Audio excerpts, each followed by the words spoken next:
Hej, i denne video vil jeg give dig alle detaljer om hjælperweekenden, så du kan forberede dig optimalt til denne weekend. Først og fremmest, hvad er hjælperweekenden?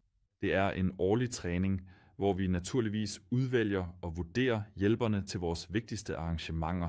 Men først og fremmest tjener det til vidensoverførsel og talentudvikling. Vi ønsker med denne weekend at gennemføre en kvalitetssikring og bidrage til, at du kan udvikle dig som forsvarsarbejder hjælper. Vores motto er helt klart: selv hvis du kører hjem om søndagen og ikke er blevet udvalgt til en af begivenhederne, skal du alligevel kunne sige, ja, det var en værdifuld weekend. Det har udviklet mig personligt, og det var ikke spild af tid. Ja, hvad er forudsætningerne?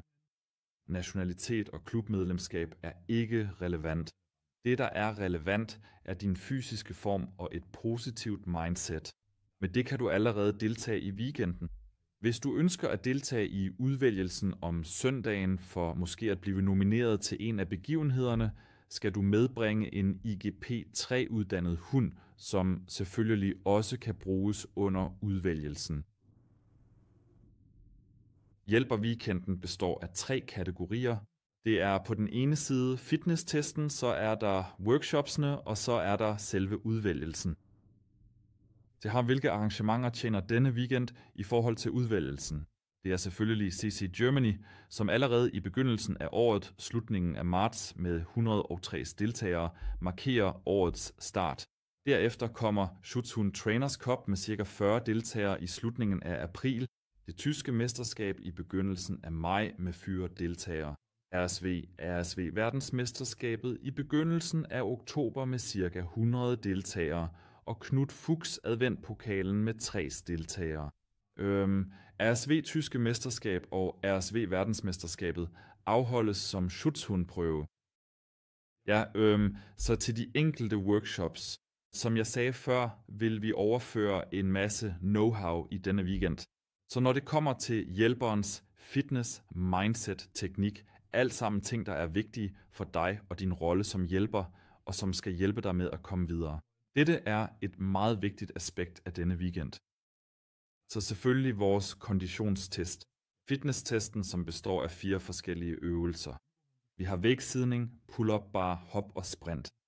For at forklare dette mere detaljeret, når du sidder på væggen, sidder du dybest set i en 90 graders vinkel mod bagsiden af en bjælke. Det sker 2 gange 3 minutter hver. Indimellem har du en pause på cirka 10 minutter. Og den anden øvelse er pull-ups. Her anbefaler vi, at du forbereder dig under træningen på at holde fast i pull-up-stangen i cirka 60 sekunder. Nøglen er faktisk håndpositionen, som grundlæggende er fremad og ikke bagud. Og du skal være i stand til at hæve dig selv derefter i starten.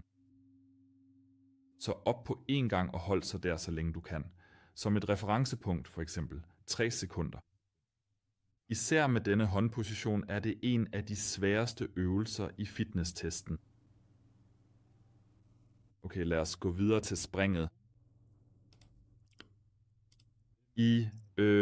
Når det gælder hoppet, så går du dybest set fra armbøjninger direkte til et 2 meter spring, og du gør det her i 3 sekunder. Og du tæller, hvor mange af dem du kan nå at lave. Jeg synes, det er ret selvforklarende. Ja, og til sidst pendelløbet. Her gælder det om at lave så mange enheder som muligt inden for 60 sekunder.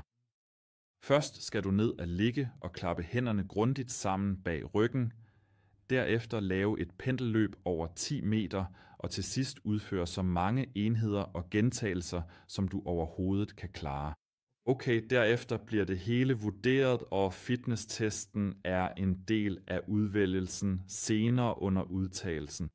Det vil sige, hvis du ikke er blandt de første 3 div i fitnesstesten, vil du heller ikke senere under udtagelsen kunne præstere din indsats. Så du bør, når hjælperweekenden finder sted i februar, være i topform til det. Ja, et andet meget vigtigt punkt er emnet dobbeltbelastningsfase. I Schutzhundprøveordningen er der jo også stokbelastningen og den såkaldte dobbelte belastningsfase. Det vil vi så også gerne se fra dig om søndagen under udtagelsen, at du fysisk og motorisk er i stand til at gennemføre det tilsvarende. Her endnu en gang i slow motion. Angreb, stokbelastning, derefter gå roligt og kontrolleret ned med overkroppen, lægge tydeligt mere belastning på hunden, påføre yderligere stokbelastning. Og det bør du altså også, hvis det overhovedet er muligt, træne hjemmefra, for ud fra erfaring ved vi, at det virkelig er noget, der skal sidde på ryggraden. Og okay, ja, det var så alt om hjælperweekenden. På vores rsv2000.caneva.com/side kan du tilmelde dig. Tilmeldingen starter den 1. december 2025. Vi havde omkring 4 hjælpere til stede i 2025. Jeg regner med, at vi i 2026 vil have endnu flere hjælpere til stede. Jeg glæder mig til din deltagelse, og det her bliver en mega weekend. Med det i tankerne indtil da, vi ses snart.